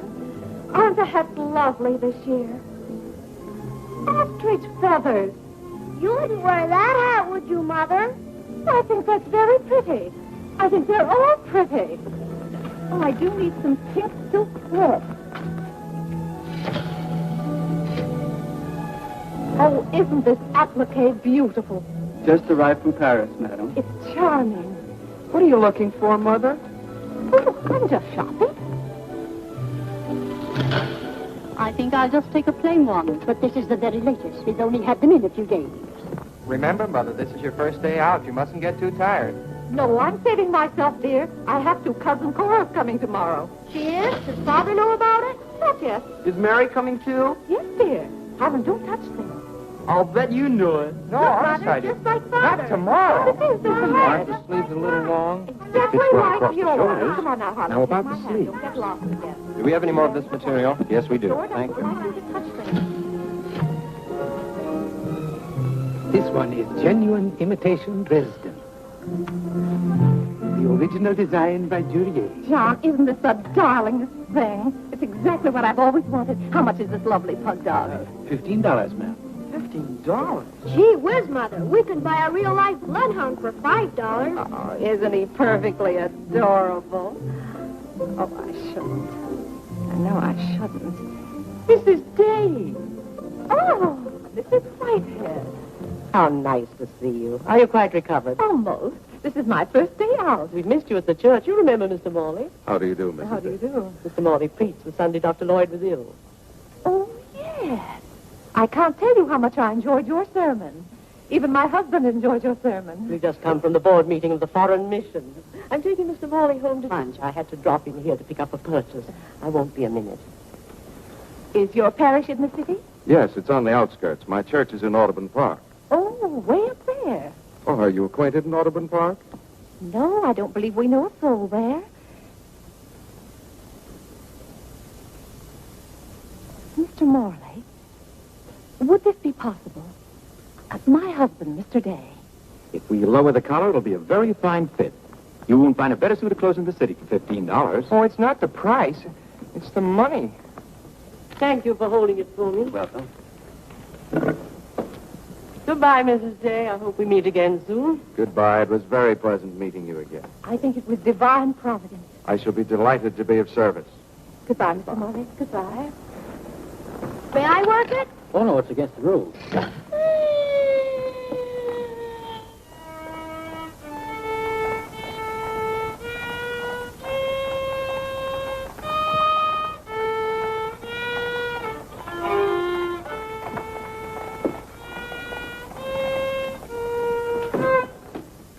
Hello.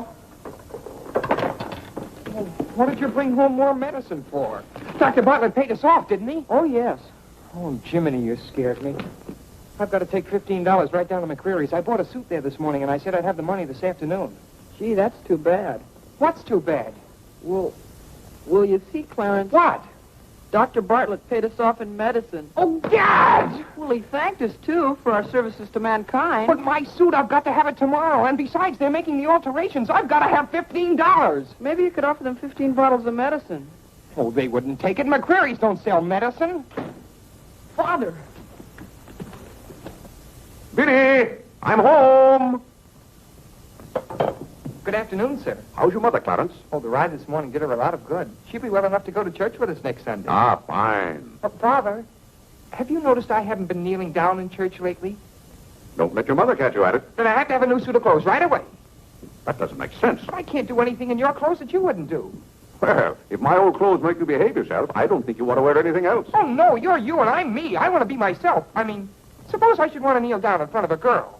Why, in heaven's name, should you want to do a thing like that? Well, I've got to propose to a girl sometime. Clarence. Well, not right away, but for $15 I can get a good suit of clothes. Clarence, you're beginning to talk as crazy as you... Hello, Vinny. You're feeling better today, huh? Much better, thank you, Claire. You don't have to hurry home from the office every day like this. With business the way it is, there's no use going to the office at all. Yes, you do look better, Vinny. What did you do today? Well, I got a carriage and took the boys for a ride, and we stopped in at McCreary. And, oh, Claire, I've the most wonderful news for you. Who do you think I met? Mr. Morley. Morley? Never heard of him. Remember that nice young minister who substituted for Dr. Lloyd one Sunday? Oh, yes. Bright young fellow. Preached a good, sensible sermon. Short one, too. Ought to be more ministers like him. Well, Claire, his parish is in Audubon Park. You know, way up above Harlem. Nobody knows you up there. You'll be perfectly safe. Safe? Vinny, what the devil are you talking about? I've gone all over everything with Mr. Morley, and he's agreed to baptize you.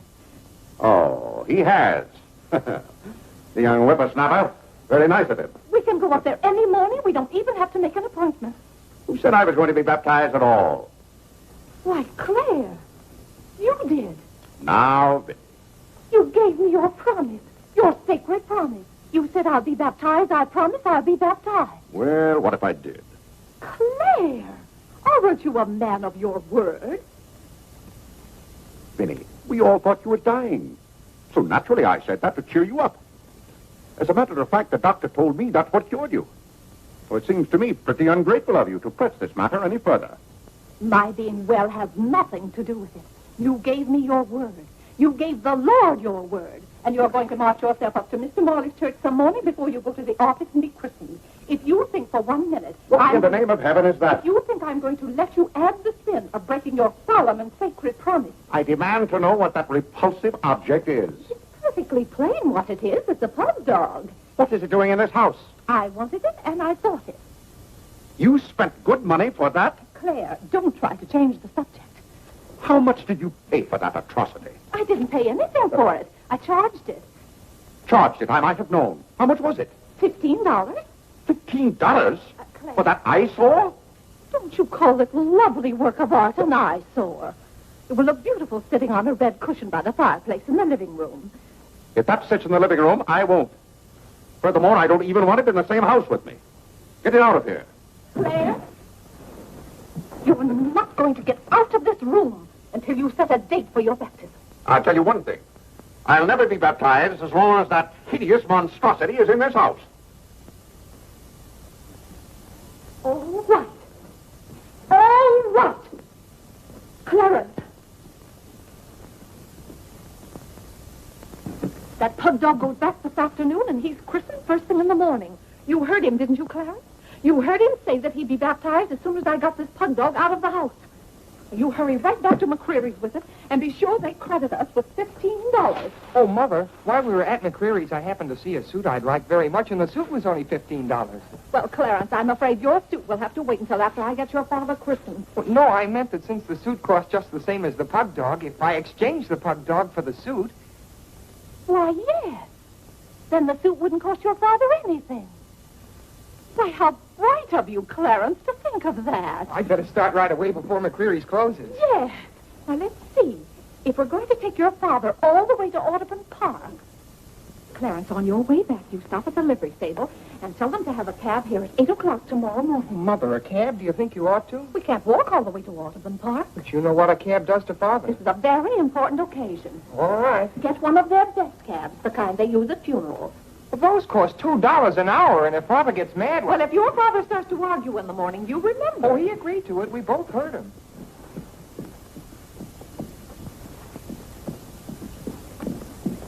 I hope you notice Clarence is returning the pug dog. That's a sign you're getting your faculties back. Don't dawdle, Clarence.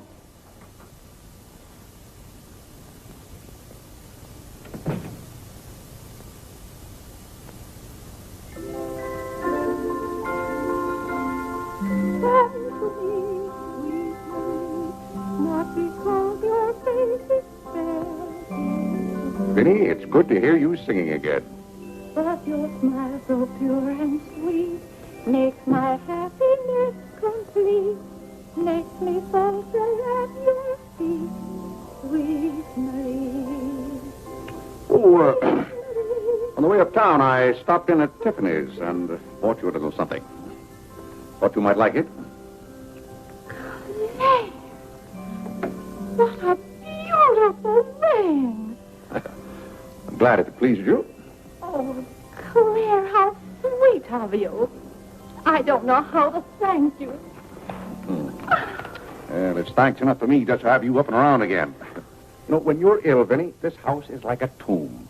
There's no excitement. That's the loveliest ring you ever bought me.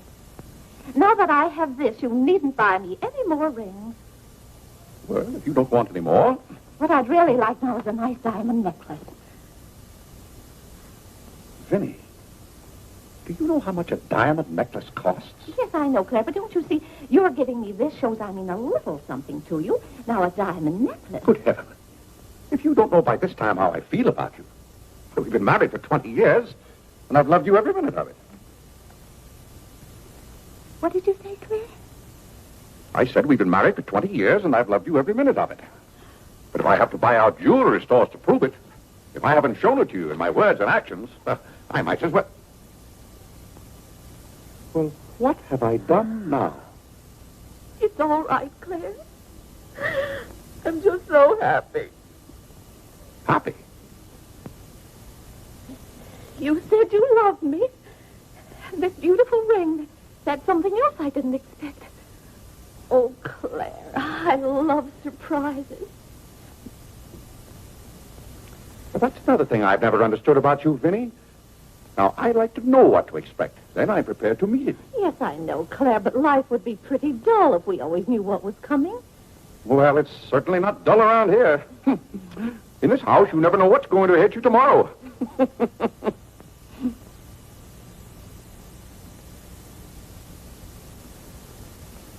Every day the infidel knows my secret, knows it well, and yet I dare not tell thee, sweet Marie, sweet Marie, Sweet Marie, come to me, not because your face is fair, love to see, love to see. every day the infidel knows my secret, knows it well, and yet I dare not tell, sweet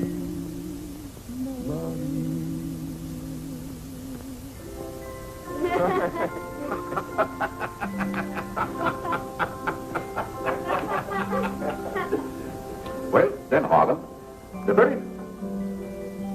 Who are you? What's your name? Margaret, sir. Can't be Margaret. We've got one Margaret in the house. At home they call me Maggie, sir. All right, Maggie. If her name's Margaret, that's a good sign. Maybe she'll stay a while. Do you know, boys, your mother used to be just the same about cooks as she is about maids. Never could keep them, for some reason. Well, one day about 14 years ago. Yes, it was right after you were born, John. My, you were a homely baby. Thank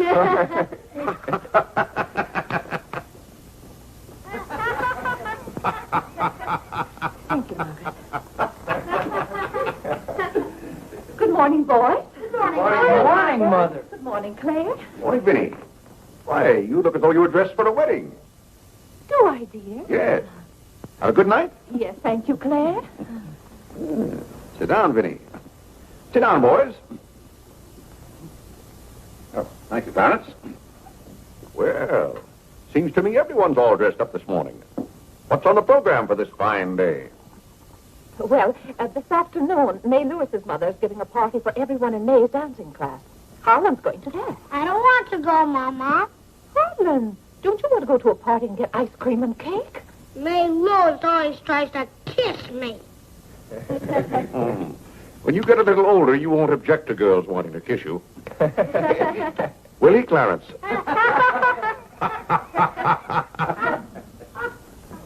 This is for you, Mr. Day. Where shall I put it? Oh, that's for me, I think. Take it upstairs, Maggie. Wait a minute, Maggie. Bring it here. Let's see it.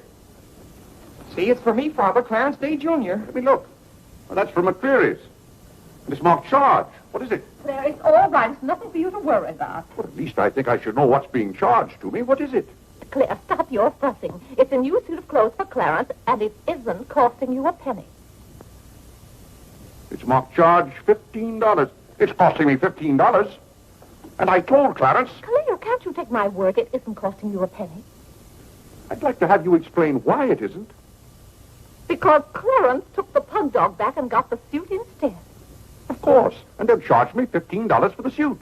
Nonsense, Claire. We gave them the pug dog for the suit, don't you see? Then they've charged me $15 for the pug dog. But, Claire, they can't. We haven't got the pug dog. We sent that back. Well... But... Well, now, wait a minute, Vinny. The suit... Well, there's something wrong with your reasoning. Well, Claire, I'm surprised at you when you're supposed to be so good at figures. That's perfectly clear to me. Vinny, they're going to charge me for one thing or the other. Don't you let them.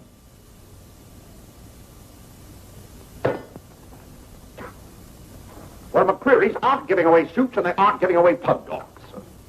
Why, it should be clear to a child that if Clarence sent the pug dog back, they... Well...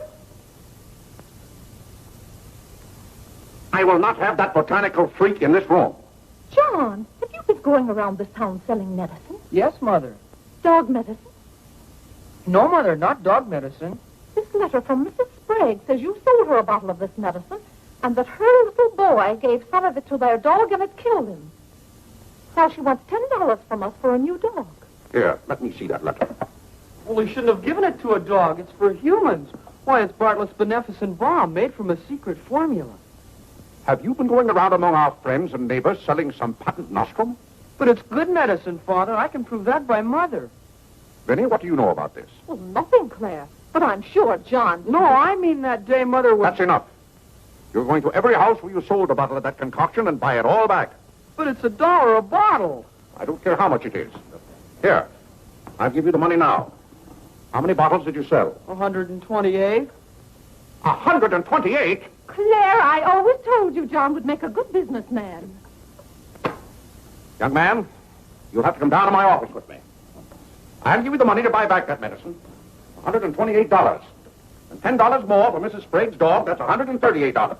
Thank you, Vinny. But it's all coming out of your allowance. That means that you will not get another penny until the whole $138 is paid up. I'll be 21 years old. Oh, Gad! What's the matter, Claire? What's wrong?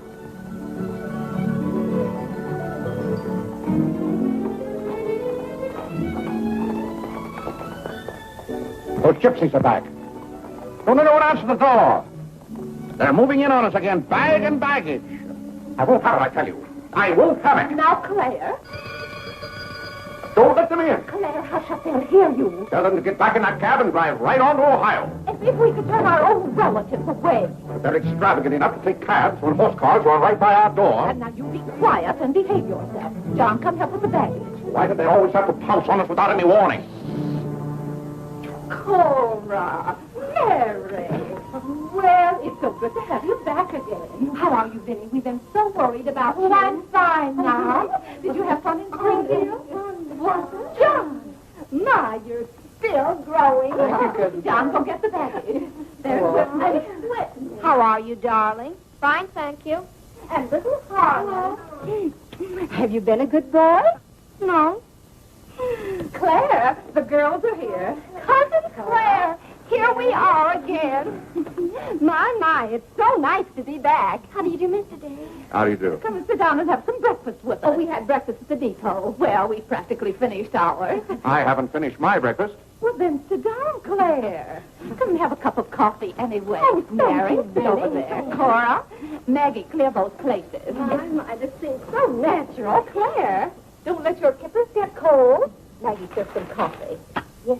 Oh, where's Clarence? He must be upstairs moving his things so you can have his room again. Oh, Vinny, we can't stay overnight. Grandpa Edison's been sailing very fast, and that's why I have to hurry back. We're leaving on the 5 o'clock train this afternoon. Well, Cora, it certainly is good to see you again.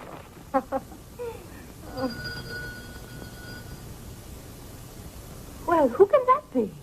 Well, this time it can't be another special delivery letter for Clarence. While you were in Springfield, our postman was kept pretty busy. It's the cab, ma'am. Cab? What cab? The cab that's to take us to Audubon Park. Oh? Who's going to Audubon Park? We all are. Cora, the most wonderful thing has happened. Claire is going to be baptized this morning. Vinny, what are you saying? I'm saying you're going to be baptized this morning. I am not going to be baptized this morning or any other morning. You promised yesterday that as soon as I sent that pug dog back, you'd be baptized. I never said anything remotely like that. Clarence was right there and heard you. That's why I ordered the cab. The cab. Vinny, you send that right back. I'll do nothing of the kind. I'm going to see that you go to heaven. I can't go to heaven in a cab. Well, you can start in a cab. I'm not sure they'll ever let you into heaven, but I know they won't unless you're baptized. They can't keep me out of heaven on a technicality. Claire, stop quibbling. You may as well face it. You've got to make your peace with God. Until you stirred him up, I had no trouble with God. Harlan, Whitney, come get your Sunday hats. Clarence, John. Yes, Mother? Hurry, we're ready to go. Oh, my prayer book. Harlan, come let me fix your tie. Vinny, are you mad? Was it your plan that my own children should witness this indignity? Why, Claire, they'll be proud of you. I suppose Harlan is to be my godfather. Vinny, I won't go through with this thing. That's final. Claire, dear, if you feel that way about it. I do. But we won't take the children with us. I'm not talking about the children. I'm ready, Mother. Oh, John. Vinny, I haven't time for anything like that this morning. I've got to take John down to my office with me and give him the money to buy back that dog medicine. But it wasn't dog medicine, sir. Young man, we're starting downtown this minute. You do no such thing. You gave me your sacred promise that day I almost died. Yes, and she would have died if we hadn't given her some of that medicine. That proves it's good medicine. You gave your mother some of that dog medicine? John, you didn't. Yes, we did, Mother. We put some in your tea that morning. John. Do you realize you might have killed your mother? You did kill Mrs. Sprague's dog. John, I'll have to give considerable thought as to how you're to be punished for this. But Claire... No, Vinny. When I think of that day, why, we might have lost you. You're all right now, thank heaven. But what I went through that afternoon, the way I felt, I'll never forget it. You've forgotten it already. What do you mean? That was the day you gave me your sacred promise. Yes, but I wouldn't have given you my promise if I hadn't thought you were dying, and you wouldn't have almost died if John hadn't given you that dog medicine. Don't you see? Well, the whole thing is illegal. Suppose I had died. It wouldn't make any difference to you. You don't care whether we meet in heaven or not. You don't care whether you ever see me and the children again. Oh, Vinny, you're not being fair to me. It's all right, Claire. If you don't love us enough, there's nothing we can do about it. But that has nothing to do with it. I love my family as much as any man. All my life I struggled and worked just to... Yeah, there's that cab. Vinny, you're not well enough to go all the way to Audubon. Oh, I'm well enough if we ride. But that trip would take all morning. And those cabs cost $1 an hour. This is one of their best cabs. This costs $2 an hour. Well, then why aren't you ready?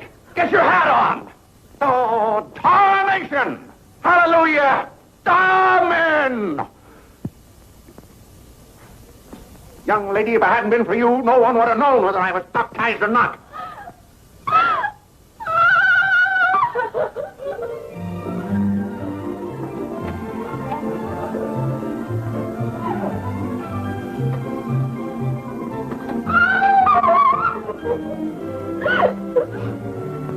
Oh, Gad!